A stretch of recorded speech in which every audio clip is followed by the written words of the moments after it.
오늘은 토요일 새벽입니다. 이 토요일 새벽의 시간에 하나님 앞에 예배하러 나오신 여러분을 우리 주님의 이름으로 환영합니다. 우리 이 시간 하나님 앞에 찬양하며 나아가기를 원합니다. 하나님 앞에 찬양할 때 고난 내용은 편히 쉴 곳과 풍랑이로도 안전한 하루를 하나님께서 허락해 주심을 믿습니다. 그렇게 나의 삶을 인도해 가실 주님을 기대합니다. 우리의 마음을 모아서 함께 고난 내용은 편히 쉴 곳과 함께 찬양하며 나아가도록 하지요.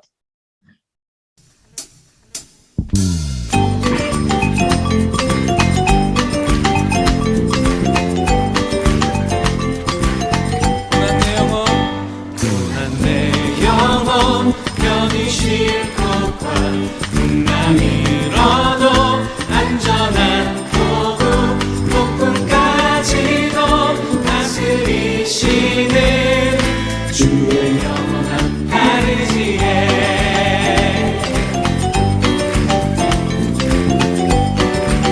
다시 한번 고난 내 영혼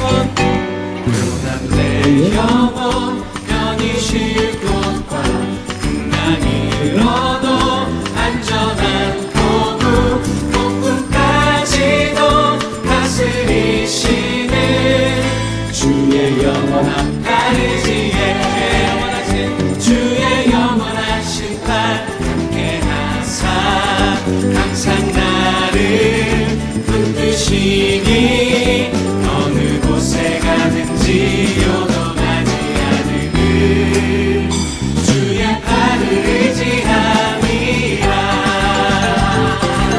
고난 내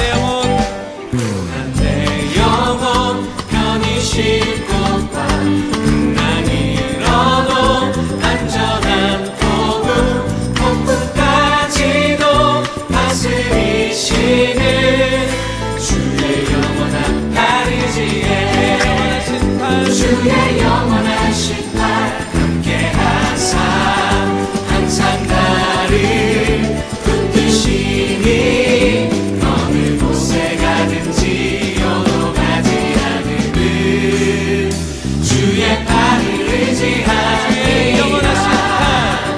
주의 영원하신 팔 함께하사 항상 나를 붙드시니 어느 곳에 가든지 요동하지 않으니 주의 팔을 의지함이라.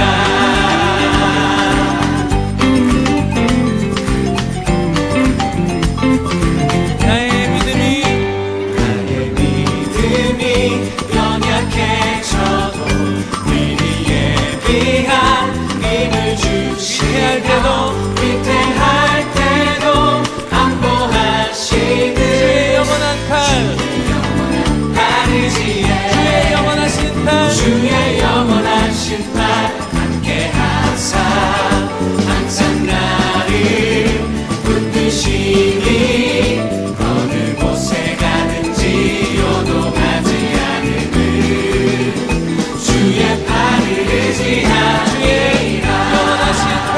주의 영원하신 팔 함께하사 항상 나를 붙드시니 어느 곳에 가든지 요동하지 않으니 주의 팔을 의지하리. 주의 영원하신 팔 주의 영원하신 팔 함께하사 항상 나를 붙드시니 어느 곳에 가든지 요동하지 않으니 주의 팔을 의지함이라. 주의 영원하신 팔 함께하십니다. 우리 가운데 함께 해주신 주님의 놀라우신 품안에 나가십시다. 할렐루야. 어느 곳에 가든지 요동하지 않으니 주의 팔을 의지함이라. 주의 영원하신 팔 주의 영원하신 팔 함께하사 항상 나를 붙드시니 어느 곳에 가든지 요동하지 않으니 주의 팔을 의지함이라. 할렐루야.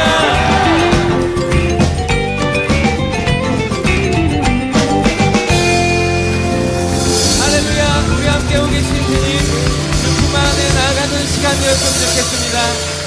아멘, 아멘. 우리 시간 한 장 더 찬양하기를 원합니다. 우리 한 장 더 찬양할 때, 내 마음의 주님, 저희 소망이 되어 주십시오. 우리 하나님 앞에 같이 찬양하며 나아가도록 하죠.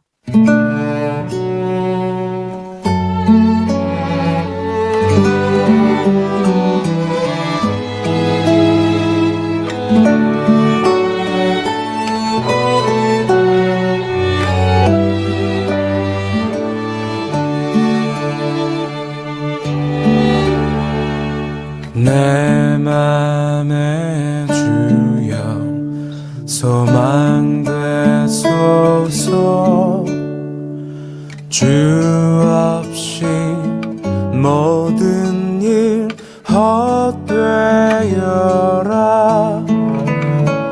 밤에나 낮에나 주님 생각, 잘 때나 깰 때 함께 하소서. 지혜의 주여 말씀으로써 언제나 내 안에 계시소서. 주는 내 아버지, 나는 아들. 주 안에 내가 늘 함께하네.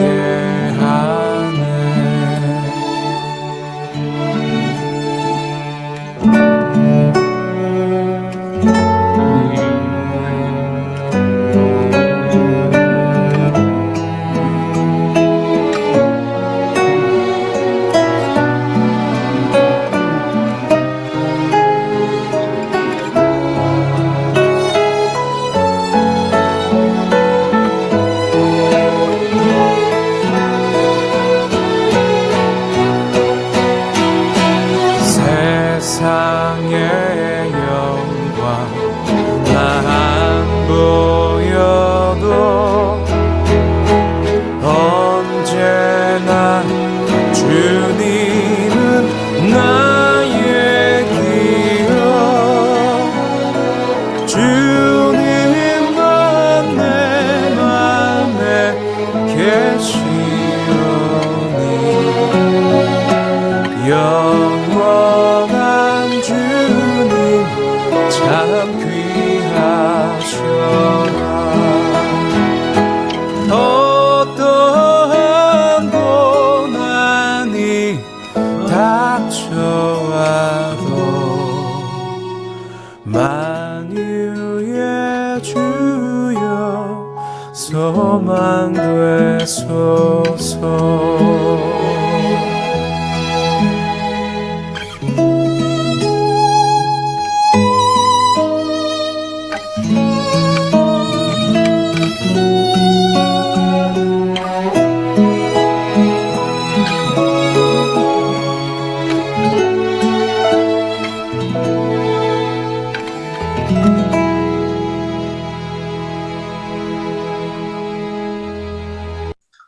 아멘. 함께 한번 기도하겠습니다. 사랑하는 하나님, 제 삶에 어떠한 삶이 닥쳐올지 저도 잘 모릅니다.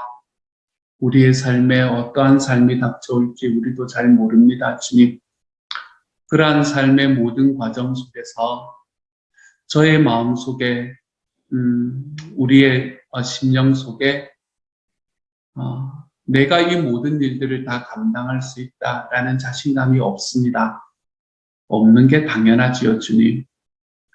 그렇지만 그 안에서 우리에게 내가 너와 늘 함께한다 말씀해 주시는 하나님을 우리의 삶의 주님으로 모시게 하여 주시니 감사를 드립니다.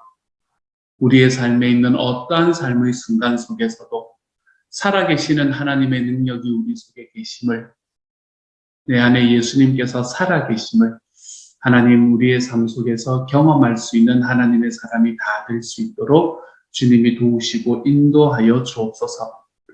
사랑하는 아버지, 아버지의 마음속에 거하고 주님은 내 안에 거하셔서 우리 안에 살아계시는 하나님의 신뢰를 순간순간 경험해 볼 수 있는 하나님의 사랑.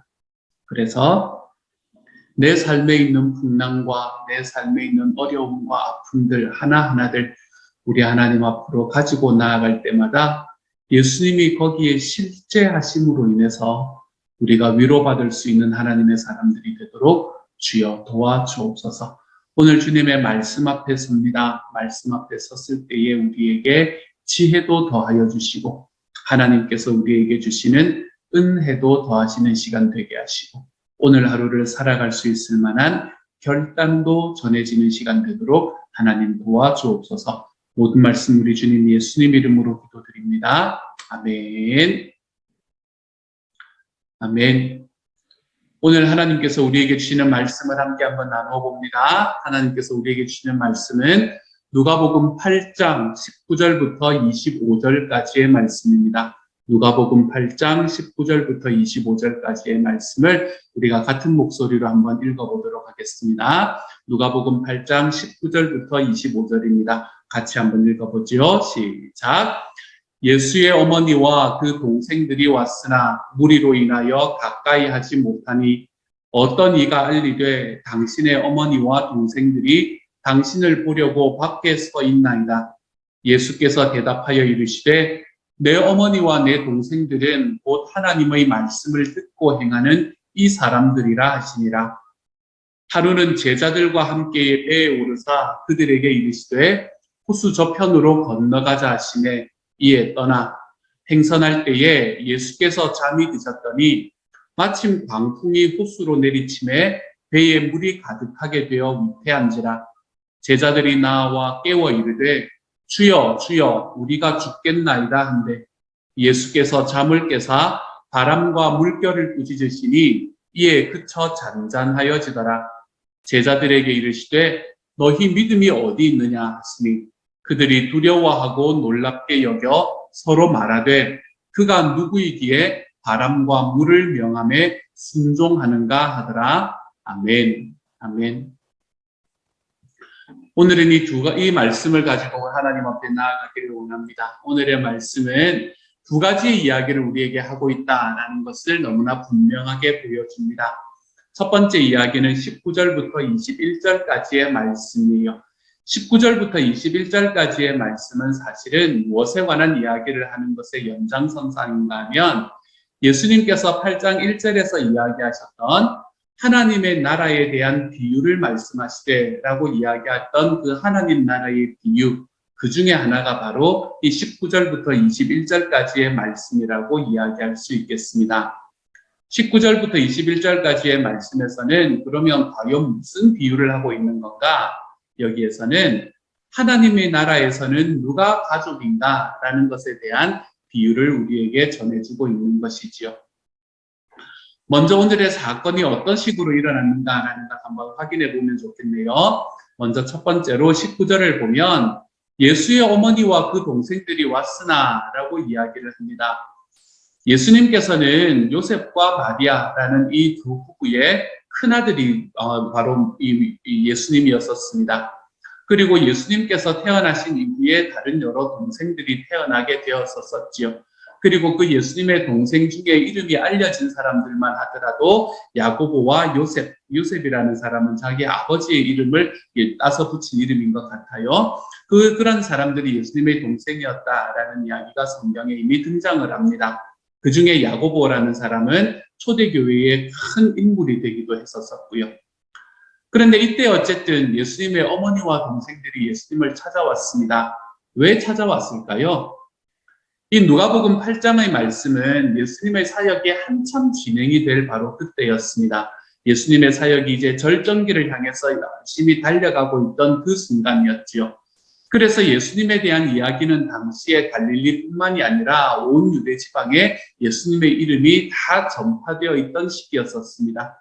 저기 멀리 갈릴리라는 곳에 나사렛이라는 곳에서 태어나기도 했고 이제 살기도 했었고 그리고 이 가버나움이라는 곳에서 지금 살고 있다고 이야기하는 그 예수라는 사람이 있는데 그 사람이 참 말씀을 잘 전하더라라는 이야기가 그때 당시의 사람들에게 널리 퍼져 있던 상태였습니다. 그런데 그러한 이야기들 중에서 어떤 이야기들도 함께 있었냐면 이 예수라는 사람이 하는 이야기를 들어보면 이 사람이 아무래도 귀신 들린 사람 같아 라는 이야기들이 그 속에서 함께 퍼져 나왔던 것 같아요. 예수님이 하시는 일들을 바라보면 바리새인들도 그렇게 이야기했잖아요. 너가 귀신의 왕인 바알세불을 힘입어서 지금 귀신을 쫓아내는 게 아니냐 이런 이야기를 하고 그랬었잖아요. 그렇죠? 그러니까 예수라는 사람이 나와서 지금 열심히 사역을 하고 있는데 그 사람은 아무래도 귀신에 들린 사람 같아 라고 이야기하는 이야기들이 그때 당시에 퍼져나가고 있었던 것 같아요. 그런 이야기를 들었던 가족들의 마음은 어땠겠습니까? 물론 자기의 아들의 이름 그리고 자기의 형님 그리고 오빠의 이름이 이렇게 더 높아지는 것은 마음에 좋았겠지만 사실 겁나는 마음도 있었을 겁니다. 진짜 그런 게 아닌가라는 생각을 하기도 했었겠지요. 그래서 예수님의 어머니, 아마 예수님의 어머니였던 마리아는 좀 다른 마음을 가지고 있었겠지요. 처음에 예수님께서 탄생하실 때 천사를 만났던 사람이 바로 마리아이지 않습니까? 그렇죠? 그런데 그 동생들의 마음에는 예수님을 얼른 붙잡고 집으로 데려가야 되겠다라는 그런 마음으로 찾아왔을 것 같아요. 이때까지만 해도 예수라는 사람이 하나님의 아들이라는 것을 믿지도 못했고 자기의 형이 이 세상을 구원하기 위해서 오신 구주라는 사실을 이해하지도 못하던 사람이었기에 주변 사람들에게서 들리는 이야기만 듣고 그리고 자기의 형을 판단하는 그런 사람들이었거든요. 그러니까 빨리 데리고 집으로 돌아가야 되겠다라는 그런 마음을 가지고 아마 예수님께 나왔을 것 같습니다. 예수님의 아버지는 왜 없었을까요? 여러 가지 생각을 할 수 있겠지만 아마도 예수님의 아버지는 예수님께서 어릴 때에 돌아가시지 않았는가라는 생각을 할 만큼 예수님의 아버지 이야기는 성경에서는 굉장히 침묵하고 있는 것을 우리가 볼 수 있게 됩니다. 그래서 가족의 대표단이 와서 지금 예수님을 어떻게든 데려가 보려고 집으로 그리고 예수님에게 나아오고 있는 그런 상황인 것 같아요. 그래서 예수님의 어머니와 동생들이 왔는데 예수님을 데리러 가려고 왔는데 무리로 인하여 가까이 하지 못합니다. 예수님의 주변에는 늘 사람들이 들끓었잖아요. 그렇죠? 그 사람 예수님에게서 말씀을 받고 싶어하는 사람들, 또 예수님에게 몸을 고친 치유를 받고 싶어하는 사람들, 이러한 사람들로 늘 들끓었잖아요. 그러니까 그런 무리들로 인해서 예수님 앞으로 예수님의 가족들이 가까이 가지 못하는 거예요. 그러니까 그 바깥에 서 있던 사람들이 저 사람이 예수님의 어머니인데 저 사람이 예수님의 동생인데 지금 여기 있구나라는 걸 봤겠죠. 그리고는 예수님께 알립니다. 뭐라고 이야기하냐면 당신의 어머니와 동생들이 당신을 보려고 밖에 서 있나이다 라고 이야기를 합니다. 여러분 이런 상황이면 여러분은 어떻게 할 것 같으세요? 아유 그러시냐 안으로 모셔라 이 정도 이야기는 할 것 같지 않습니까? 그렇죠? 하지만 여기에서는 제가 아까도 말씀드렸지만 예수님께서는 하나님의 나라의 비유를 계속해서 이야기하고 계시는 중에 있었습니다. 그래서 지금 이 사건을 통해서 예수님은 또한 하나님의 나라가 어떤 곳인가라는 것을 이야기해 줄 수 있는 기회를 잡으셨던 거죠. 예수님의 기회를 잡을 때의 그 가르침을 절대로 쉬지 않으셨던 분인 것 같아요. 기회만 있으면 어쨌든 가르치고 기회만 있으면 보여주려고 예수님은 노력하셨던 분이셨던 것 같습니다. 그래서 그러한 상황이 딱 닥치니까 이게 하나님의 나라에 관해서 가르쳐 줄 수 있는 또 하나의 기회구나라고 생각을 하면서 21절처럼 대답을 하시는 거예요. 어떻게 들으면 좀 내정합니다. 예수께서 대답하여 이르시되 내 어머니와 내 동생들은 곧 하나님의 말씀을 듣고 행하는 이 사람들이라 하시니라 라고 이야기합니다. 이 말씀을 들었던 예수님의 어머니와 동생들은 얼마나 그거했을까, 마음이 상했을까라는 생각을 해보기도 합니다. 하지만 이 말씀은 어쨌든 예수님이 하나님의 나라에 대한 비유를 이야기하는 말씀 중에 나타나 있는 것이라는 것을 여러분이 생각을 하시면 좋아요. 이 이야기를 통해서 예수님께서 하고 싶은 이야기는 뭔가 하면 첫 번째로 나를 믿는 모든 그리스도인들은 아직까지는 그리스도인이라는 말을 그때는 쓰지 않았지만 요즘 우리가 이야기하는 말로 하면 그리스도인이 되는 거겠죠. 그렇죠? 예수님을 주님으로 믿는 모든 그리스도인들은 모두가 다 영적으로 한 가족이 된다라고 이야기하는 것을 말합니다. 저는 예전에, 요즘에는 그런 일들이 좀 줄어들었습니다. 밖으로 많이 안 나가기 시작하면서 좀 줄어드는 것 같아요. 신방을 가면 이제 항상 여기 파킹하는 게 문제가 될 때가 있지 않습니까? 그렇죠? 그래서 신방에서 파킹하기가 참 이제 어려운 이런 상황이 되면 어디가 파킹하시 늘 만나면 그 근처에 있는 가장 가까운 데에 있는 교회 앞마당에 파킹plat은 늘 비어 있습니다. 그런데 그 앞에 뭐라고 턱 적혀 있냐면 surveillance on work 뭐 이런 거 적혀 있습니다. 보고 있으니까 너 여기에 파킹하면 안 돼. no parking 그 예배 드릴 때를 제외하고는 아니면 교회 관계자를 제외하고는 no parking 이런 게 이렇게 빨간 글씨로 이렇게 막 붙어 있습니다. 그런 걸 보면서 파킹을 못하고 이렇게 돌아가면서 제가 늘 했던 이야기가 있습니다. 그게 뭔가 하면 아유, 같은 하나님, 같은 아버지 모시고 있는 사람인데 뭐 이리 야박해. 이런 이야기를 하면서 이렇게 돌아가고 했던 그런 생각과 그런 순간들이 있었습니다. 농담 같은 이야기였지만 어쨌든 예수님께서는 우리에게 분명하게 뭐라고 이야기를 하고 계시냐면 예수님을 믿는 모든 그리스도인들은 다 형제다라고 이야기하는 거예요. 예수님이라는 분으로 연결되어 있는 사람이고 하나님을 같은 아버지로 모시고 있는 사람이니까 모두가 다 형제다라고 이야기를 하는 것이 첫 번째 예수님의 이야기라면, 그런데 이렇게 이야기하면 우리는 좀 뜬구름 잡는 이야기 같지 않습니까? 그렇죠? 모든 사람이 형제다, 사해동포주의를 이야기하는가, 뭐 이런 생각도 하게 되고 좀 약간 뜬구름 잡는 이야기 같은 느낌이 들 때가 있습니다. 나한테 딱 다가오지 않을 때가 있어요.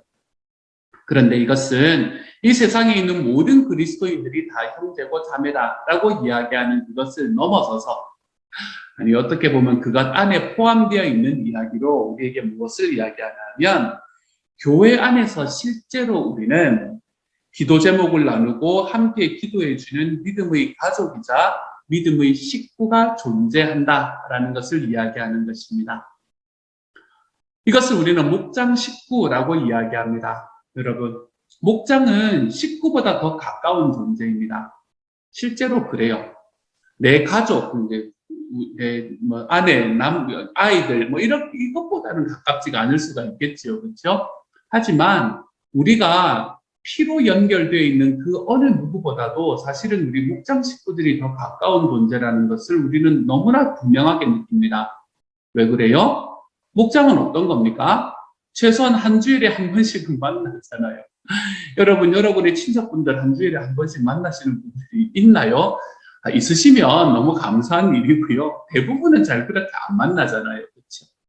저도 어제 한국에서 설이 가까워오지 않습니까? 그래서 한국에 계시는 이번에 저희 아버지께서 편찮으실 때 많이 도와주셨던 부모님께 또 설 인사 보내고 이렇게 하면서 또 사촌 형들에게 이렇게 설 인사 보내고 하면서 뭐 신년이 되거나 설이 되거나 뭐 이럴 때 추석이 되거나 뭐 이럴 때 한 번씩 연락하고 그리고 잘 지내시냐 뭐 이런 이야기하고 또 우리 안부 전하고 사실 이런 게 전부지 않습니까? 그렇죠? 1년에 한 서너 번 정도 이야기하는. 그렇기 때문에 우리가 피로 나누어진 식구라고 이야기하는 사람들도 그렇게 만나는데 우리 목장 식구들은 어떻습니까? 매주 만나지 않습니까? 그냥 만나서 얼굴만 이렇게 보고 지나칩니까? 그렇지 않습니다. 우리는 만나서 우리의 한 주일의 삶이 어떻게 살아갔는가 함께 나누고 함께 식사를 나누고 그리고 그 안에서 하나님께서 나의 삶에 주셨던 은혜가 무엇인가 함께 나누고 우리가 목장 식구다라고 이야기하는 것은 이런 것을 목장 식구다라고 이야기를 하는 겁니다. 그냥 우리가 모임을 가지게 될 때 그게 그냥 목장이 되는 게 아니고요. 목장이라는 것은 이렇게 정말로 그 안에서 한 가족의 목장 목녀님이 또는 목장 목부님이 그 안에 계셔서 그 목장 전체의 리더십을 가지고 그리고 그 안에서 모두가 다 하나님 안에서 하나의 식구가 되어가는 그러한 공동체, 그게 목장이잖아요. 그렇죠? 그래서 우리가 목장 안에서 식구가 서로 사랑하는 모습을 보고 주님을 알지 못하는 사람들이 주님이 어떤 분이신지를 깨달아 알 수 있는 그런 공동체, 그게 목장이잖아요. 그래서 우리는 그것을 목장 식구라고 이야기하잖아요. 오늘의 말씀에서 예수님께서는 하나님의 말씀을 듣고 행하는 이 사람들이 내 어머니고 내 동생들이다 라고 이야기를 하십니다. 이야기는 무엇인가 하면 저와 여러분의 삶 속에 피보다 더 진한 이 순종으로 맺어진 가족이 있다는 거예요. 하나님께 순종하는, 하나님의 말씀에 순종하는 순종으로 맺어진 가족이 우리에게는 존재한다라는 것을 이야기합니다. 그리고 그것은 피보다 더 가깝다라는 것을 말하는 거죠. 사랑하는 여러분, 여러분에게는 이 피보다 더 가까운 목장 식구들이 있습니까? 어디 좋은 데 보고, 어디 뭐 좋은 곳에 가고, 뭐 좋은 거 보면, 아이고, 우리 목장 식구도 한번 사줬으면 좋겠는데, 뭐 이런 생각이 들 만한 그런 목장 식구들이 여러분의 주변에 계시냐는 거지요. 뭔가 좋은 거 보면 같이 하고 싶은 사람, 그 사람이 내 마음에 진짜 들어와 있는 사람이거든요. 내가 뭔가 좋은 거라면 늘 생각하는 사람, 내가 뭔가 좋은 거를 보면 늘 같이 해보고 싶은 사람, 내가 어떤 좋은 일을 만나면 같이 나누고 싶은 사람, 내가 정말 힘들고 어려운 일이 있으면 같이 기도하고 싶은 사람, 내 삶에 문제가 생겼을 때 당황하지 말고 내가 누구와 함께 기도할 것인지를 생각하라 라는 그 누구와 함께의 그 목장 식구들이 생각나는 사람. 이게 목장이잖아요. 그렇죠? 이게 식구라는 거잖아요. 그래서 우리가 함께 주님 앞에 좋은 일은 같이 기뻐하고 슬픈 일은 같이 슬퍼하고 기도가 있으면 같이 기도하고 그리고 그 기도의 응답을 바라보면서 같이 즐거워하고 행복해하는 공동체. 예수님께서는 우리에게 이 공동체가 이러한 공동체가 순종의 공동체인데 그 순종의 공동체는 피보다 진하다라는 이야기를 저와 여러분에게 전해주십니다. 저에게 우리 목장 식구들은 그런 존재들입니다. 저에게 우리 초원 식구들은 그런 존재이고요. 저에게 우리 교회 식구들은 그런 존재입니다. 저는 목사니까 우리 교회 식구들이라고 이야기를 할 수 있지만 여러분에게는 여러분의 목장 식구들이 정말 목장 식구가 될 수 있는 사람이 되었으면 참 좋겠습니다. 그래서 내가 정말 삶에 어려운 일이 당할 때에 당황하지 말고 내가 이 사람들과 함께 기도하면 되지 라고 이야기하는 그 자리로 우리가 걸어 들어가 볼 수 있는 그런 하나님의 공동체, 하나님의 식구들. 사랑하는 여러분, 저와 여러분이 만들어가고 있는 이 목장들이, 각 목장들이 이러한 식구의 모습을 띄어갈 수 있는 오늘 하루가 되어갈 수 있기를 소망합니다. 식구들은 서로 관심이 있는 사람입니다. 그렇죠? 그 사람이 어떤 삶을 살아가는가 다시 한번 귀 기울여보고 그에게 어떤 기쁨이 있는가 다시 한번 우리의 마음을 들여보고 그에게 어떤 상황들이 벌어졌는가 우리가 다시 한번 확인해보고 그리고 그곳에서 정말로 하나님께서 주셨던 은혜대로 걸어가 볼 수 있는 하나님의 사람이 되는 것. 그렇게 식구가 되어가는 사람들. 저는 이러한 모습들이 저와 여러분의 삶에 있는 이 목장 안에서 벌어질 수 있는 하나님의 사람들이 다 되어가시기를 소망합니다. 이게 첫 번째로 순종, 피보다 더 진한 순종의 공동체, 그것이 존재한다라고 이야기하시는 예수님의 말씀을 통해서 우리가 배울 수 있는 이야기이고요. 두 번째로 이야기는 22절부터 시작해서 25절까지의 말씀입니다. 여기에서는 대충 보면 느낌이 오시죠, 그렇죠? 풍랑을 만나는 이야기입니다, 그렇죠? 어떤 스토리가 벌어지는지 한번 보도록 하시죠. 먼저 이 이야기를 하기 전에 22절을 읽고 이야기를 하죠. 하루는 제자들과 함께 배에 오르사 그들에게 이르시되 호수 저편으로 건너가자 하시매 이에 떠나라고 이야기합니다. 여기서 나타나는 호수라는 게 있습니다. 그렇죠? 어떤 호수를 이야기하는 걸까요? 예전에 저도 밀양에 살 때 어릴 때에 저희 동네에 그게 정확한 이름을 아직도 모르겠어요. 우리가 이제 경상도 사투리로 테로못이라고 했습니다. 테로못. 근데 진짜 이름이 테론가는 잘 모르겠어요. 태룡인가 잘 모르겠어요. 어쨌든 그 못이 있었습니다. 거기에 가서 고기도 잡고 있던 그런 기억이 있는데 그냥 자그마한 못이었어요. 밀양에서는 제일 큰 곳이라고 하기는 하지만 자그마한 못이었습니다. 그런 못은 산 위에 있었기 때문에 거기에는 풍랑이 일고 이렇다는 것은 상상을 할 수가 없었어요. 근데 여기에서는 이게 무슨 호수이기에 과연 여기서 풍랑이 일어나는 호수가 되잖아요. 풍랑도 일고 그렇게 하느냐. 여기서 말하는 호수라는 것은 갈릴리 호수를 이야기를 합니다. 이곳에 이 갈릴리 호수라는 것은 저 북쪽에 있는 산, 그 북쪽에 있는 그 산이 있었거든요. 그 산에서 헐몬산이라는 데가 있었거든요. 그 헐몬산이라는 곳에서 눈이 녹은 물들이 이렇게 흘러내려와서 이 갈릴리 호수를 가득 채웁니다. 그리고 이 갈릴리 호수에서 채워진 물이 요단강을 따라서 쭉 건너서 어디로 들어가나 하면 사해바다로 들어가게 되는 그 중간에 있는 호수, 이게 바로 갈릴리 호수라는 것이었습니다. 이 갈릴리 호수는 굉장히 큰 호수였어요. 길이가 한 20km 정도 됐고요. 혹은 한 11km 정도 되는 호수였습니다. 예수님께서 살아계시던 당시에는 수심이 대략 평균적으로 한 45m 정도 되는 굉장히 큰 호수였다라고 이야기를 합니다. 우리가 뭐 길이가 20km고 폭이 11km고 뭐 이렇게 이야기하니까 이 크기가 느낌이 잘 안 오시죠, 그렇죠? 우리가 가까이 있는 타워를 생각해 보시면 대충 감이 오실 겁니다. 타워가 크기가 어느 정도라고 이야기를 하나 하면 길이가 35km, 그리고 폭이 19km, 그리고 깊이는 300m라고 이야기를 합니다. 타워가 35km인데 갈릴리 호수가 20km 정도 되니까 한 3분의 2 정도 되는 거예요. 폭은 19km인데 11km니까 이것도 한 3분의 2 정도 되는 거죠. 이 수심은 좀 많이 낮지만 말입니다. 그래도 45m면 굉장히 깊은 그런 수심이잖아요. 그런데 타워와는 좀 다르게 이 갈릴리 호수는 어디에 있었었냐면 이 해수면보다 더 낮게 있었습니다. 해수면보다 약 400m 정도 더 낮게 있는 게 갈릴리 호수였어요. 그리고 이 갈릴리 호수는 뭐로 옆에 병풍처럼 둘러싸여 있었었냐면 그 산으로 이렇게 병풍처럼 둘러싸여 있었습니다. 소위 말하는 레바논 산맥이라는 그 산맥으로 둘러싸여 있었었죠. 그래서 그 레바논 산맥이 이 사막 지역이었잖아요. 그러니까 일교차가 굉장히 심했거든요. 그래서 레바논 산맥의 그 산 꼭대기에서 일교차가 무지 심해지면 바람이 밑으로 불어 내려오는데 일교차가 굉장히 심하면 그 바람이 굉장히 강하게 불기 시작을 합니다. 그래서 최대 6m 정도의 파도가 이곳에는 일었다라고 이야기를 하는 것이 갈릴리 호수였어요.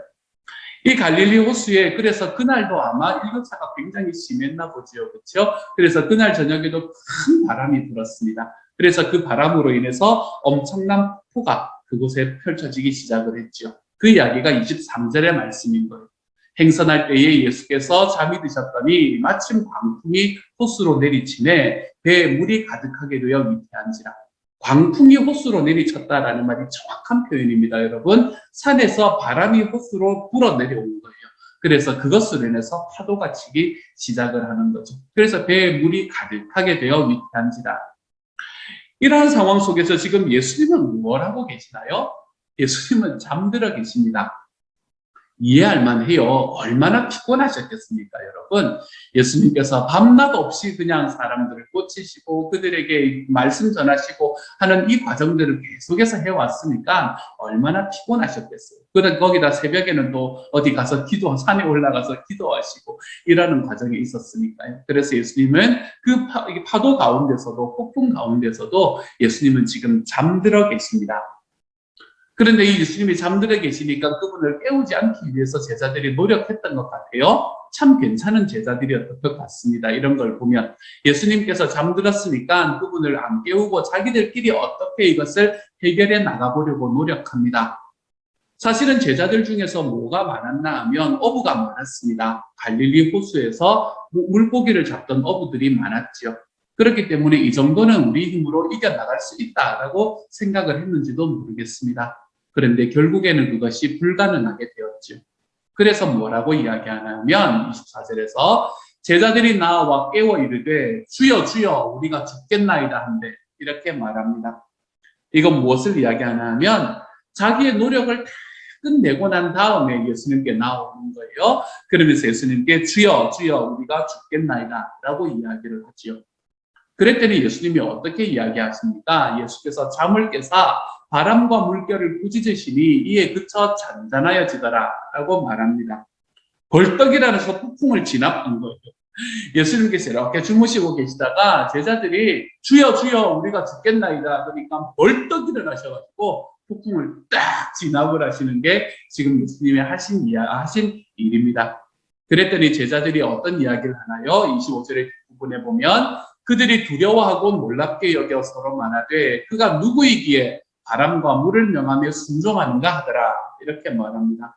예수님을 경외하면서 두려워하면서 이야기하는 것이요. 그가 누구이기에 누구긴 누구예요. 만물을 창조하신 하나님의 아들이지요. 그렇게 예수님에게 그 두려움과 경외를 보여주는 것을 이야기를 합니다. 그 과정 속에서 예수님이 하셨던 이야기 한마디가 있습니다. 그게 25절의 말씀이지요. 제자들에게 이르시되 너희 믿음이 어디 있느냐라고 이야기하십니다. 이 이야기는 사실은 그렇게 쉬운 이야기는 아닙니다, 여러분. 너희 믿음이 어디 있느냐라는 말을 어떻게 이해할 것인가라는 것은 그렇게 쉬운 이야기만은 아니에요. 어쨌든 오늘의 이 말씀을 보면서 우리가 생각할 수 있는, 우리가 질문할 수 있는 질문들이 몇 가지가 있습니다. 먼저 22절을 보면 호수 저편으로 건너가자고 하신 분이 누구신가요? 호수 저편으로 건너가자고 한 것은 제자들의 의견이 아니었습니다. 예수님께서 제자들에게 호수 저편으로 건너가자라고 이야기하셨어요. 그리고 제자들은 그것에 순종합니다. 그래서 22절에 제일 뒤에 보면 이에 떠나 23절에 행선할 때에 이렇게 말합니다. 제자들은 지금 예수님 앞에서 자기 의견을 막 내세운 게 아닙니다. 예수님이 저기로 가자 하셨고 제자들은 그 말씀에 순종했었죠. 우리가 요나의 이야기를 여기서 떠올릴 수가 있습니다. 요나의 이야기, 풍랑 치는 이야기니까, 이 호수 이제 거기는 바다긴 했었지만, 풍랑이 치는 이야기니까, 요나의 이야기를 떠올릴 수 있습니다. 그런데 요나의 이야기는 이야기가 편합니다, 여러분. 왜 요나 이야기는 이야기가 편해요? 요나가 뭐 했을 때 풍랑이 쳤어요? 불순종했을 때 풍랑이 쳤거든요. 그러니까 요나 이야기는 이야기가 너무나 편합니다. 아, 하나님의 말씀을 불순종하면 풍랑이 치는 것이구나. 나는 불순종하면 안 되겠다. 이렇게 이야기할 수 있지요. 그런데 오늘 제자들은 뭐 했습니까? 예수님의 말씀에 순종했어요. 그런데 풍랑이 쳤습니다. 이게 오늘 말씀이 우리에게 이야기하는 첫 번째 이야기가 되는 거예요. 또 우리의 마음속에 생기는 질문이 있습니다. 어떤 질문이 있냐면 예수님은 풍랑이 올 것을 모르셨을까? 라는 질문이 생길 수 있습니다. 예수님은 풍랑이 오는 것을 모르셨을까? 전지전능하시다는데 이러면서 그렇죠? 예수님은 풍랑이 올 것을 아시고도 지금 건너편으로 건너가자 그러실까? 제자들을 골탕 먹이시려고 그러신 건가? 뭐 이런 생각들 거기까지는 안 가시나요? 그래요. 안 가시는 게 더 좋습니다. 어쨌든 이제 그런 생각들이 들 수가 있습니다. 또 어떤 질문들이 있냐면 풍랑이 일어서 사력을 다해서 노력하는 제자들 앞에서 예수님은 뭐 하고 계세요? 주무시고 계세요. 예수님은 주무시고 계세요.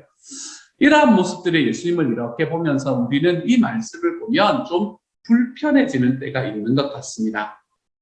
왜냐하면 제자들과 나를 동일시하기 때문에 그래요. 그렇죠? 내가 제자들의 모습에서, 내가 예수님의 모습에서 있을 수는 없잖아요.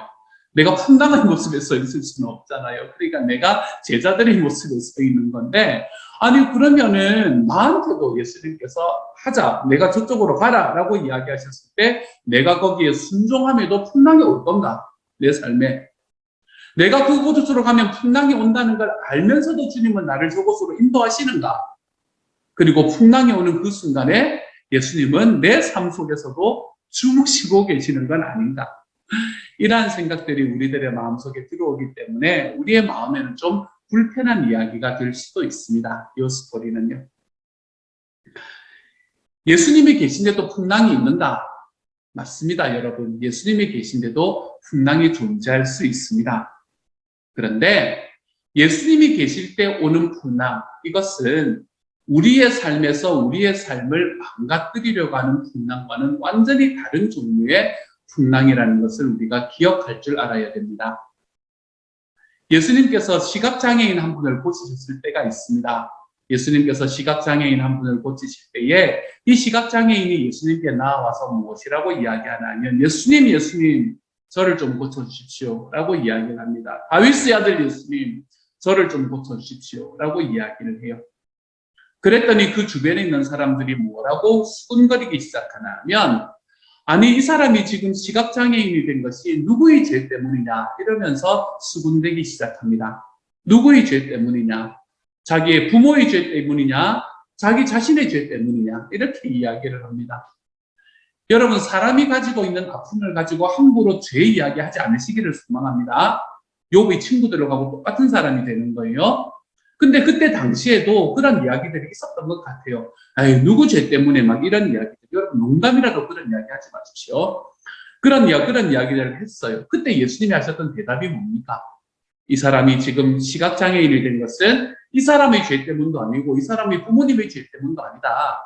오히려 하나님께서 당신이 누구신지를 보여주기 위한 주님의 능력을 나타내기 위한 통로로 사용되기 위해서 하나님은 이 사람이 시각장애인이 되도록 하셨다. 날 때부터 이렇게 이야기하시는 것을 우리는 들을 수 있게 되죠. 그리고는 그곳에서 너의 눈이 떠질 것이다 라고 이야기하시고 그 눈이 띄워지는 그러한 스토리를 우리가 알고 있지 않습니까? 그렇죠?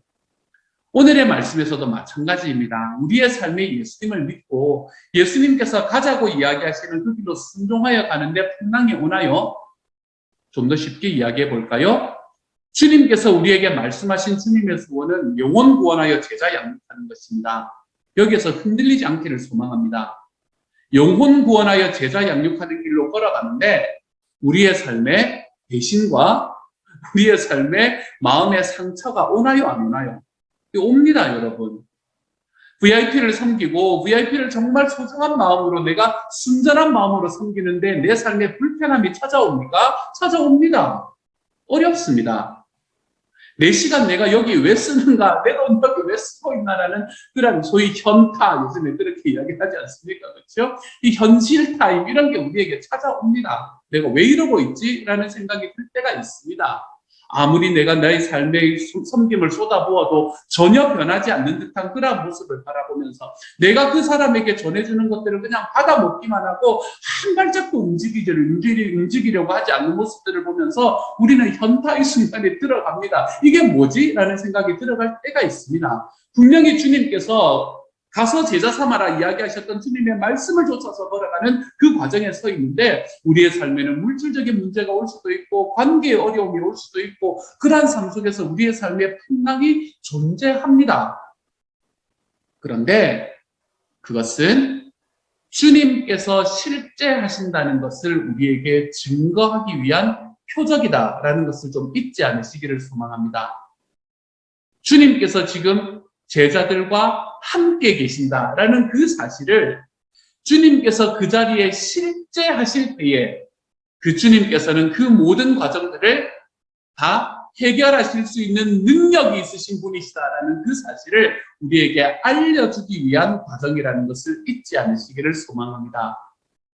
만물의 창조자이신 분이 바로 우리 주님이십니다. 만물의 창조자 앞에서 피조물인 풍랑은 잠잠하게 될 뿐입니다, 여러분.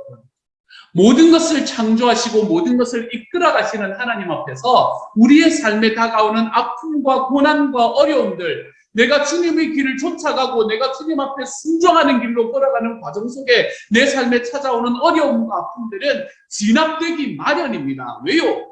예수님께서는 이 땅을 창조하신 창조주의 아들이신 분이시기 때문에 그렇습니다. 그래서 그분은 우리의 삶에 다가오는 모든 풍랑 속에서 내가 주님을 쫓아 살아가는 그 순종의 삶을 걸어갈 때에 나의 삶에 일어나는 모든 풍랑 속에서 우리를 자유케 만들어주시는 분, 그곳에서 우리를 건져주시는 분이 바로 우리 주님이시라는 것입니다. 그 예수님이 우리의 삶에 다가오시고 그 예수님이 우리의 삶에서 우리와 함께 계십니다. 그런데 언제 그분이 우리에게 자기의 능력을 보여주실 수 있습니까? 언제인가 하면 자기 자신에 대한 자신감과 신뢰가 무너졌을 때, 그때 예수님이 역사하실 수 있는 겁니다. 나 자신에 대한 자신감과 나 자신에 대한 신뢰가 무너졌을 때, 그때 우리는 비로소 하나님이 일할 수 있고 예수님이 일할 수 있는 공간을 열어드릴 수 있게 되는 거예요.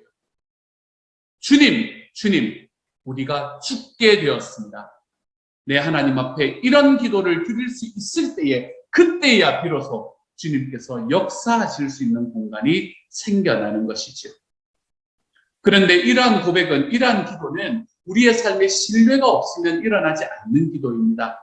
그래서 예수님께서는 뭐라고 이야기하시냐면 오늘 말씀에서 25절에서 제자들에게 이르시되 너희 믿음이 어디 있느냐 하시니 라고 이야기하시는 겁니다. 이게 무엇을 이야기하는 건가 하면요, 너희가 그동안 나를 보고 나를 경험하고 나의 이야기를 듣고 그렇게 나와 함께 살아왔던 과정 속에서 너희의 마음속에 생겨났던 나에 대한 믿음이 어디 있느냐, 이걸 이야기하는 겁니다. 예수님께서는 우리가 우리의 삶에 있는 풍랑 속에서 주님을 찾을 수 있도록 만드는 그 신뢰를 형성하기 위해 주님께서는 우리에게 무엇을 주시나 하면 우리의 삶의 순간순간에 예수님을 경험할 수 있는 경험들을 빼곡하게 채워 넣으시는 분이십니다. 우리의 매일매일의 순간에서 주님께서 일하고 계신다는 것을 우리가 보려고 하면 볼 수 있는 곳, 공간들을 얼마나 많이 열어주시는지 모릅니다. 그래서 우리의 삶의 고백이 여기에서도 나와 함께 계셨던 주님, 이런 상황 속에서도 나를 건지셨던 주님, 이런 곳에서도 나와 함께 계셨던 그 하나님이 나의 하나님이시기 때문에 지금 내가 당하고 있는 주님 앞에 순종함으로 인해서 받고 있는 삶의 어려움과 고난 속에서도 주님이 함께 하시지 라고 이야기하는 그 믿음이 생길 수 있도록 우리를 이끌어 가신다는 겁니다. 지금 25절에서 너희 믿음이 어디 있느냐라는 것은 이 제자들을 막 꾸짖는 이야기가 아니라 너희 믿음이 생길 수 있도록 내가 너희에게 이미 보여주지 않았느냐라는 이야기를 하고 계시는 분이 바로 예수님이십니다. 저와 여러분이 오늘 하루 우리가 살아가는 삶 속에서 이런 예수님을 좀 경험할 수 있기를 소망합니다. 예수님을 아는데 만날 큰 문제가 있을 때 예수님을 알고 큰 어려움이 있을 때만 주님 죽게 되었습니다 이렇게 이야기하면 억울하잖아요. 예수 믿는 삶이 막 즐겁지 못하잖아요. 우리의 삶의 순간순간에 우리의 믿음을 채워주시고 우리의 믿음을 만들어 가시는 그 예수님, 내가 우리의 삶에서 막 죽게 되어가지고 큰 풍랑이 오는 이런 상황이 아닐 때에 저와 여러분과 함께 계셔서 저와 여러분의 삶을 인도해 가시는 주님, 저는 저와 여러분이 오늘 하루 그 예수님을 볼 줄 아는 하나님의 사람이 되기를 소망합니다. 언제 보인다고요? 나 자신에 대한 자신감들이 무너질 때 보인다고요. 내가 내 삶을 책임질 수 있다라고 이야기하는 이 신화적인 믿음에서 내려올 때 비로소 우리는 내 삶에서 일하시는 예수님을 바라볼 수 있게 된다고요. 저는 이 길로 저와 여러분의 오늘 하루의 삶이 이끌어져가는 오늘 하루가 될 수 있기를 소망합니다. 주님께서는 저와 여러분의 삶 속에서 당신이 누구신지를 보여주기를 원하시고 저와 여러분의 삶 속에서 믿음을 채워주기를 원하셔서 우리의 삶에 정말로 큰 풍랑과 파도를 만날 때에도 우리는 그동안 나와 함께 계셨던 주님이 이런 주님이셨기 때문에 여기에서도 그 주님이 나의 삶을 살려주실 것이다, 인도해 주실 것이다 라는 것을 믿으며 걸어갈 수 있는 길로 주님은 우리를 이끌어 가실 것입니다. 이 믿음이 숨겨질 수 있는 하루, 이 경험이 저와 여러분의 삶에 채워지는 하루가 될 수 있기를 우리 주님의 이름으로 축복합니다. 두 가지의 말씀을 드렸어요. 여러분은 피보다도 더 가까운, 피보다도 더 진한 그런 순종의 공동체인 목장을 여러분의 삶에 가지고 있습니다. 또한 우리들의 삶 속에서 정말 큰 어려움이 왔을 때에 우리가 주님과 함께 이겨나갈 수 있을 만한 그 믿음을 주시기 위해서 저와 여러분의 삶에 오늘도 허락해 주시는 우리 주님의 함께 계심을 우리는 경험하고 있습니까? 우리가 이 두 가지를 오늘 한번 바라보시고 나의 삶 속에서 정말 하나님께서 부르시는 공간이 어디인지, 하나님께서 부르시는 방향이 어디인지를 기억하고 주님, 우리 목장의 하나님, 피보다 더 가까운 순종의 공동체로 제가 삼아갈 수 있게 하여 주옵소서. 식구가 될 수 있게 하여 주옵소서. 기도해 주시고요. 또한 오늘 하루 살아가면서 내 삶에 어려움이 있으면 그 어려움 속에서 주님, 내가 죽게 되었습니다 고백하십시오. 하지만 그런 어려움들이 없다고 한다면 주님, 제가 그런 어려움이 닥쳤을 때에 저의 삶에 이겨낼 수 있는 그 믿음을 가질 수 있는 경험, 내 주님이 일하시는 경험을 나 자신을 내려놓음으로써 할 수 있는 하나님의 사람이 되게 하여 주옵소서. 나 자신에 대한 자신감들을 내려놓을 때에 주님을 만나는 오늘 하루가 되게 하여 주옵소서. 우리 시간 이 두 가지를 놓고 이 두 가지를 말씀을 드렸습니다. 이것들을 우리 하나님 앞에 내어놓으며 오늘의 말씀에 응답해서 시작 같이 한번 하나님 앞에 기도하며 나아가기를 원합니다. 같이 한번 기도할 때 한 2분 정도 우리 말씀 응답에서 같이 한번 기도하며 나아가지요. 함께 기도합니다. 사랑하는 주님, 주님께서 은혜를 더하여 주셔서 감사를 드립니다. 사랑하는 주님, 하나님께서 저희 마음에 하나님의 사랑도 부어주시고 능력도 부어주셨습니다. 주님이여 저에게 묵장을 주셔서 감사합니다. 사랑하는 주님, 하나님께서 저에게 은혜를 더하여 주셔서 하나님이여 정말 하나님께서 우리 묵장들 하나하나가 하나님 피보다 더 가까운 하나님 순종의 공동체로 자라갈 수 있도록 하나님께서 도와주시니 감사합니다. 주님이여 정말 그 안에서 하나님 다른 거 신경 쓰는 게 아니라 하나님 우리 묵장이 아니 하나님 이것이 정말 하나님 앞에 순종의 공동체가 됨을 하나님 앞에 깊이 기억할 수 있도록 주님께서 도와주시고 그래서 그 안에서 주님이 알고 그 안에서 주님의 생명이 일어나고 그 안에서 하나님의 지식 하나님 안에서 찢고 볶는 일이 일어날 수 있는 그리고 그 안에서 항상 승리하는 삶이 일어날 수 있는 하나님의 아름다운 공동체가 될 수 있도록 주님 도와주셔서 사랑하는 하나님 하나님께서 저의 삶에 풍랑이 있는 때에 하나님이여 저희 삶에 있는 그 모든 저희 자신감들을 하나님 앞에 내려놓고 내 주님 앞에 무릎 꿇으며 내가 이제 죽게 되었습니다 하나님 앞에 고백할 때에 하나님이 일하실 수 있는 것을 기억할 수 있게 해주시니 감사합니다. 사랑하는 하나님 나 자신에 대한 근거 없는 신뢰 하나님 나는 이 정도 되는 사람이냐 난 이 정도 할 수 있어라고 이야기하는 그 근거 없는 신뢰들에서 내려오게 하여 주시고 사랑하는 주님이여 내 주님께서 나를 인도해 가시고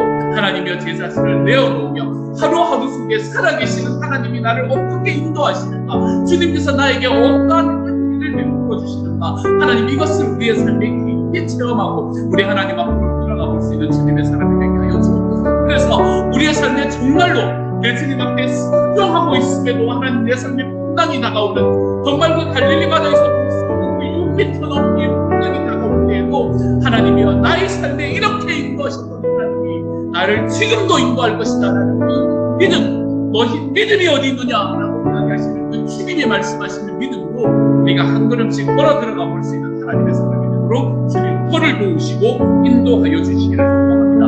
오늘 하루 하나님 그 주님을 경험하며 살아갈 수 있게 하여 주셔서 나를 내려놓을 때에 나를 향한 눈을 내려놓을 때에 비로소 보이는 그 주님을 하나님의 오늘 하루 집중하고 바라보며 나아가는 하루가 되도록 주여 도와주옵소서. 오늘 말씀 드린 예수님의 이름으로 아멘. 이 시간 우리 한 번만 더 기도하며 나아가기를 원합니다. 우리가 한 주 더 온라인 예배로 드리기로 마음을 먹었습니다. 결정을 하는데 마음이 참 많이 힘이 들었습니다. 오프라인 예배를 소원하시는 분들이 계시고 그리고 그곳에서 함께 예배하는 것이 우리에게 얼마나 큰 은혜인지를 아는데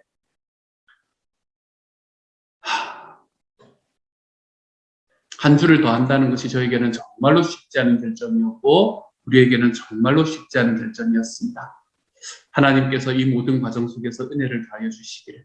그래서 지난주에도 우리가 함께 기도했었지만 미디어라는 것 때문에 우리가 하나님 앞에 올바로 서지 못하고 주변의 상황과 환경들 때문에 우리가 주님 앞에 올바로 서지 못하는 그러한 과정들에서 우리가 자유로울 수 있도록 우리의 삶 속에서 정말 이 예배 속에서 하나님께서 나에게 실제로 부어주시는 주님의 임재하시는 은혜가 우리의 삶 속에서 함께 할 수 있는 시간이 되게 해달라고 그 모니터를 뚫고서라도 그 미디어를 뚫고서라도 나에게 찾아오시는 주님을 만날 수 있는 예배가 될 수 있게 해달라고 이 시간 우리 하나님 앞에 같이 한번 기도하며 나아가기를 원합니다. 내일의 예배를 위해서 이 시간 같이 한번 기도해 주시기를 소망합니다. 같이 한번 기도합니다. 사랑하는 하나님, 하나님께서 저에게 예배를 허락해 주시니 감사합니다. 주님, 내 마음이 아직도 많이 힘들고 아직도 어렵습니다. 사랑하는 주님, 우리 주님 앞에서 하나님 더 안전하게 예배한다는 것이 더 소중하기 때문에 그렇게 노력하지만 주님이여 그럼에도 불구하고 주님 앞에 바르게 서는 예배 하나님 앞에서 정말로 바르게 서고 싶으면 함께 예배드리는 자리에 서고 싶어 하시는 분들의 하나님 그 마음들을 제가 생각하고 공감할 때마다 제가 보입니다. 사랑하는 주님 그럼에도 하나님이여 내일의 예배를 지켜주시기를 소망합니다. 우리 브라질 못하는 분들 하나님이여 정말 이 온라인에 접근하지 못하시는 분들이 예배하지 못하는 자리에 설고 하나님 제가 알기 때문에 사랑하는 하나님 하나님께서 불쌍히 여겨주셔서 내일의 예배 하나님 우리가 한 번 더 하게 되는 온라인 예배 주님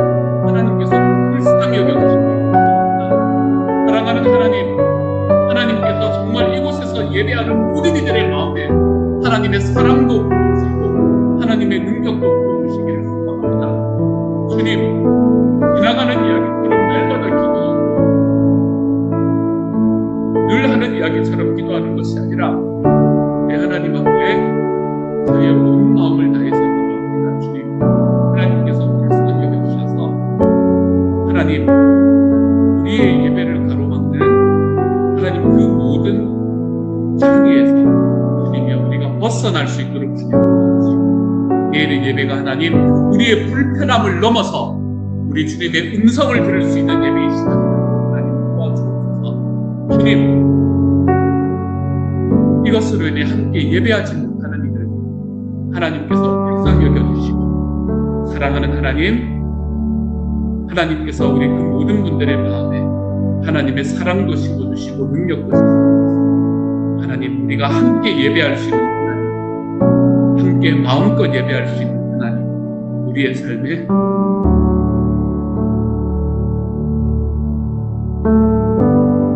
찾아올 수 있도록 하나님의 은우시고 인도하여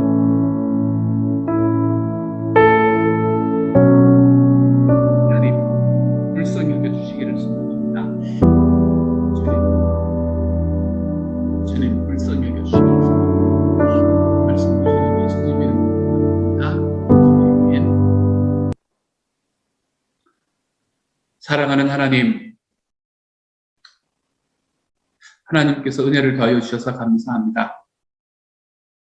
식구와 같은 목장 주셔서 감사합니다. 그러한 목장으로 만들어갈 수 있도록 하나님 도와주시기를 소망합니다.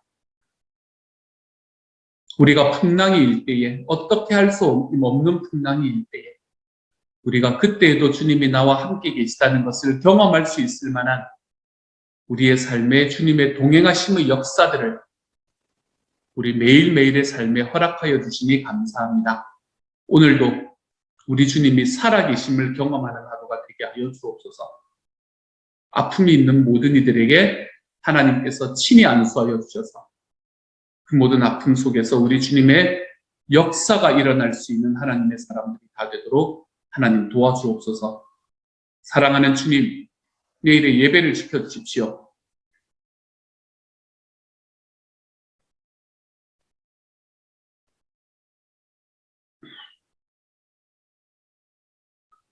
우리 앞에 있는 모든 장애를 뛰어넘을 수 있을 만한 은혜가 우리에게 부어질 수 있게 하여 주십시오. 이 예배가 익숙하신 분들에게는 하나님 더욱더 우리 주님의 은혜가 경험되는 시간 되게 하시고, 상황들이 되지 않는 상황들의 분들에게는 하나님 예배할 수 있는 상황을 만들어 주시며, 모니터가 우리에게 힘드신 분들에게는 그것을 뚫고 나올 수 있을 만한 하나님의 역사가 있게 하여 주시고, 이것도 저것도 안 되어서 예배를 드리지 못하시는 분이 계신다면